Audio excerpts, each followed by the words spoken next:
wassalamu ala asrofil anbiya'i wal mursalin. Ini saya adalah calon guru penggerak angkatan ke-10 dari SMA Negeri 2 Dayun dan Kabupaten Siak tentunya. Jadi pada PI yang kedua ini saya akan memaparkan visi saya sebagai guru penggerak dan nanti akan sepatah dua kata motivasi dari Bapak Kepala SMA Negeri 2 Dayun kepada Bapak. Banyak juga calon-calon guru penggerak sehingga dapat menggantikan orang-orang yang sudah sepuh dan tua dan sebentar lagi tentunya banyak yang mau pensiun. Dibimbing oleh pengajar praktik Ibu Reni Agustianti, kemudian juga ada fasilitator kami yaitu Bapak Abdullah. Ini bahkan prakarsa perubahan sekolah atau visi guru penggerak ini ada yang akan ditampilkan nanti atau yang akan dibahas. Yang pertama adalah pengertian dari visi itu sendiri, kemudian intisari pemikiran Ki Hajar Dewantara tentang pendidikan, kemudian mimpi tentang murid masa depan, kemudian visi SMA Negeri 2 Dayun, kemudian ada visi saya sebagai visi guru penggerak dan prakarsa perubahan yang akan dilakukan. Tujuan harapan.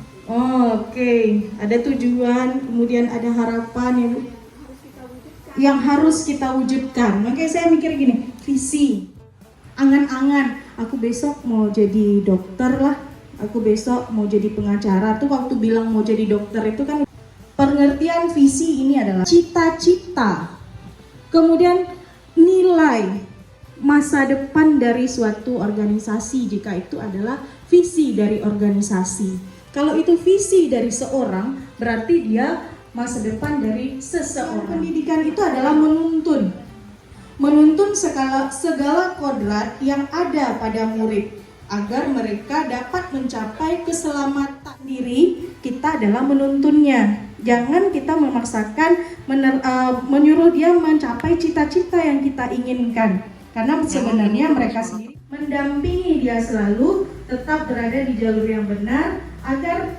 dia bisa mencapai keselamatan dan kebahagiaan yang setinggi-tingginya. Itu punya kodrat alam dan kodrat zaman yang berbeda-beda. Kita nggak mungkin memaksakan seorang anak petani menjadi ahli IT karena mungkin tidak cukup sarana prasarana di tempatnya dia untuk supaya dia bisa menjadi ahli IT. Yang seperti apa? Kalau Bu Salina tuh mimpinya murid tuh seperti apa, Bu Len? Harus mandiri. Mandiri. Ya, mandiri. Kita kantongin dulu jawaban Bu Salina. Bu Salina tuh memimpikan murid-muridnya adalah murid yang mandiri. Bu Ipat mungkin mimpinya Bu Ipat tentang murid kita nih murid yang seperti apa, Bu? Berkarakter. Sadar diri, sadar ya, sadar gitu. Nah, tuh, Bu Nana, inovatif. Nah, jadi kita nih punya mimpi kita percaya bahwa murid adalah, kita percayanya murid itu apa sih gitu? Kita percaya bahwa murid adalah aset. Kenapa aset? Ya, itu merupakan hal yang kita miliki yang harus kita gimana nanti Masa depan ya, tuh bagus. bagaimana hasilnya nanti. Iya. Kita miss jawabnya aset. Kalimat rumpang ini Bu Ipa dan Bu Salina juga atau ngetok yang baik gitu ya. Begitu juga sebaliknya. Kalau dia bakatnya gambar, kita akan arahkan dia ke pelukis. Nah, ini kalimat rumpang berikutnya, ibu-ibu. Di sekolah kita itu mengutamakan apa? Disiplin? Oke. Kita kantongin lagi. Karakter, disiplin, karakter. Apa lagi yang diutamakan di sekolah kita ini? Kreativitas juga. Kalau pengetahuan diutamakan nggak di sekolah ini ya? Diutamakan ya. Akademik juga diutamakan. Jadi ada dua ya, akademiknya iya dan akademiknya juga penerapan atau benar ya Bapak Ibu ya Ibu-ibu ya. Di sekolah kita itu mengutamakan pembentukan karakter melalui pembiasaan yang baik tanpa menyampingkan kognitif atau ilmu pengetahuannya. Seperti tadi kita membudayakan senyum, sapa, salam. Mungkin Ibu dan Bapak juga tadi pengajar praktik tadi langsung disambut ternyata sama anak-anak di sana. Pendidikan itu penting. Pendidikan itu penting. Dari mana Miss tahu bahwa murid itu sadar betul bahwa pendidikan itu penting? Ada nggak dari sikap atau perbuatannya yang menggambarkan bahwa pendidikan itu penting? Misalnya, apa tujuan kamu datang sekolah? Supaya kami mendapatkan pendidikan, supaya belajar, dapat ilmu. Oh, ya, berarti dari situ udah tergambar bahwa murid di sekolah kita yakin bahwa Ya, insya Allah akan membantu anak sampai ke cita-citanya, mewujudkan cita-cita dia. menuntun. Anak-anak kita itu pribadi mereka itu masing-masing ada kelebihannya, ada kekurangannya. Yo, ini visi kita ya Pak. Ya, ini visi SMA Negeri 2 Dayun. Terwujudnya peserta didik yang unggul berkarakter sesuai dengan. Pokoknya Ananda dalam semua sisi itu unggul. Karena itu visi kita dari itu. Oke, nah nih, ini visi saya.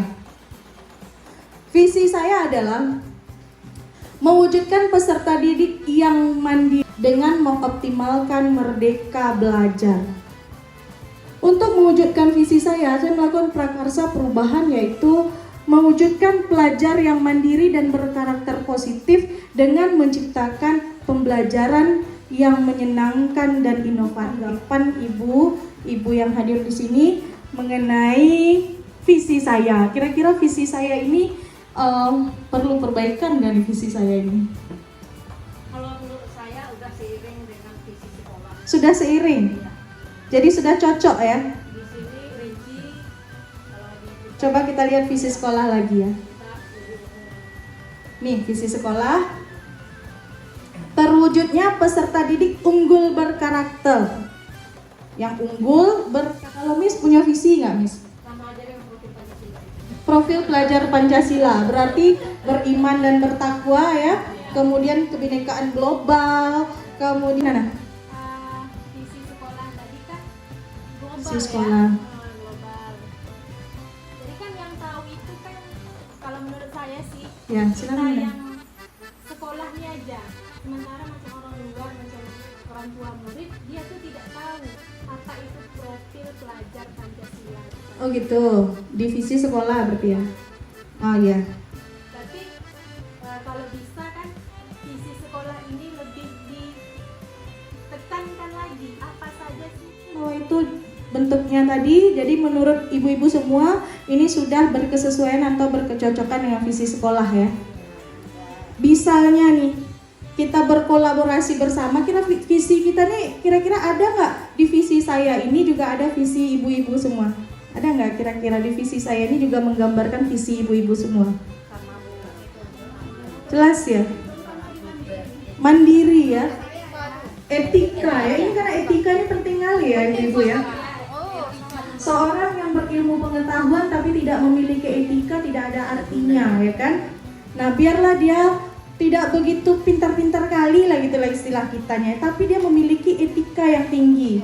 Nah itu akan membawa dia ke arah yang lebih baik. Bagja ini dapat diartikan sebagai suatu pendekatan kolaboratif untuk melakukan perubahan yang berbasis kekuatan.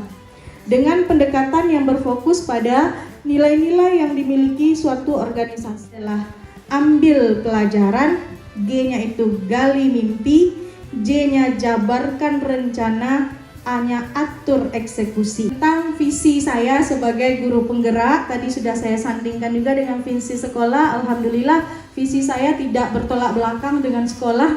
Saya visinya memiliki sejalan ya, kebersamaan, dan mudah-mudahan saya bisa menjalankan visi saya dan saya harapannya bisa berkolaborasi dengan ibu-ibu semua. Visi saat ini tuh kedepannya membuat visi misi itu yang berpihak kepada murid.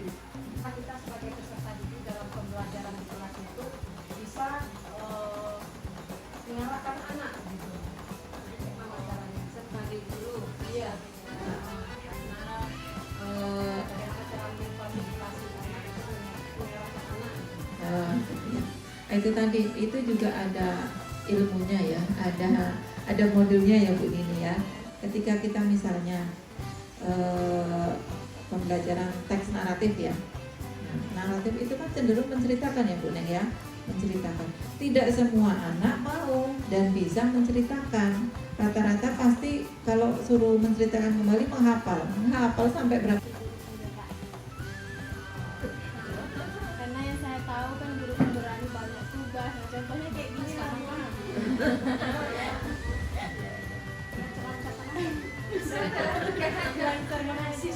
Dia tahu juga mau ikut nanti. Jadi kira-kira apa sih untuk motivasi dari ibu? Kita ini Saya ikut ya guru penggerak ya. Sudah bagus visi guru penggeraknya, silakanlah dipadukan dengan visi sekolah. Tinggal program-program ke depan yang memang betul-betul berpihak kepada murid. Mohon maaf apabila sudah mengganggu. Terima kasih Bu Reni atas motivasi dan kunjungan Ibu ke sekolah kita SMA Negeri 2 Dayun.